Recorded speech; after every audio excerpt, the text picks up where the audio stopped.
इंदौर जिला न्यायालय में स्पेशल कोर्ट में बहुचर्चित हनी ट्रैप मामले की सुनवाई हुई। मामले में 3 बिंदुओं को लेकर सुनवाई होनी थी, लेकिन 2 ही बिंदुओं पर जवाब प्रस्तुत किया जा सका। सोमवार को हुई सुनवाई में शासकीय अधिवक्ता ने आरोपी रूपा अहिरवार द्वारा मोबाइल की मांग करने प्रतिवेदन पर आपत्ति ली गई। साथ ही कोर्ट को बताया गया कि पूर्व मुख्यमंत्री कमलनाथ जांच में सहयोगी नहीं कर रहे हैं। बहुचर्चित हनी ट्रैप मामले की सुनवाई सोमवार को की गई। जांच के 3 बिंदुओं में से 2 बिंदुओं पर कार्यवाही आगे बढ़ी, जबकि 1 बिंदु को अगली सुनवाई के लिए टाल दिया गया है। आरोपी रूपा अहिरवार के द्वारा कोर्ट में प्रतिवेदन प्रस्तुत कर मोबाइल की मांग की गई थी, जिस पर शासकीय अधिवक्ता ने आपत्ति की। तर्क में यह कहा गया कि इसी मोबाइल को अपराध में इस्तेमाल किया गया था और वीडियो वायरल करने की धमकी दी गई थी। मुख्य साक्षी होने के कारण इस मोबाइल के प्रतिवेदन को स्वीकार नहीं किया जाए। पूर्व सीएम कमलनाथ के द्वारा प्रेस कॉन्फ्रेंस में हनी ट्रैप की सीडी और पेन ड्राइव होने को लेकर दावा किया गया था। इसे लेकर एसआईटी ने जवाब प्रस्तुत किया। वहीं एसआईटी के प्रमुख बदल जाने के कारण 2 बिंदुओं का जवाब प्रस्तुत नहीं हो सका। मामले की अगली सुनवाई अब 10 फरवरी को होगी।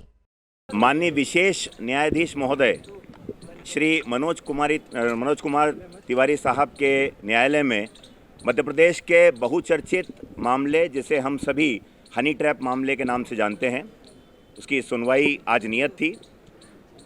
आरोपीगण श्वेता विजय जैन, बरखा सोनी एवं आरती दयाल की ओर से उनके अधिवक्ता श्री यावर खान द्वारा 2 एप्लीकेशंस लगाई गई थी, धारा 91 सीआरपीसी एवं धारा 173 सीआरपीसी की।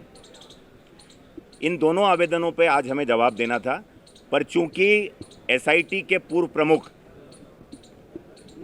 एडीजी श्री विपिन कुमार माहेश्वरी साहब का नवंबर 2023 में सेवानिवृत्ति हो गई है और नवीन प्रमुख एसआईटी श्री आदर्श कटियार को नियुक्त किया गया है और उन्हें 23 जनवरी को ही आज से 7 दिन पहले नियुक्त किया गया और वर्तमान में वे कोयम्बटूर में एक ऑफिशियल ट्रेनिंग में हैं दिनांक 2 फरवरी तक।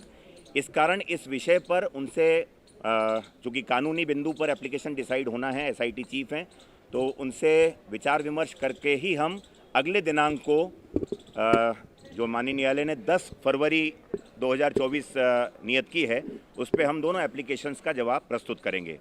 साथ ही एक एप्लीकेशन आरोपिया रूपा अहिरवार के द्वारा प्रस्तुत की गई थी, उसका मोबाइल सुपर्दनामा पे प्राप्त करने के लिए। उस एप्लीकेशन का जवाब हमने पुलिस के प्रतिवेदन के साथ आज प्रस्तुत कर दिया है और इस बात का विरोध किया है कि चूँकि इस अपराध का मूल जो है वो मोबाइल संबंधित अपराध हैं। मोबाइल में अश्लील वीडियो कैप्चर करके और उन्हें वायरल करने की धमकी देकर अवैध रूप से पैसों की मांगनी की गई है। तो मूल रूप से इस मामले में मोबाइल जो है वो वजह सबूत मेन सब्जेक्ट मैटर है, इसलिए हमने विरोध किया है। हमें ट्रायल में मोबाइल को एग्जिबिट कराना है, तो इस बात का पुलिस की ओर से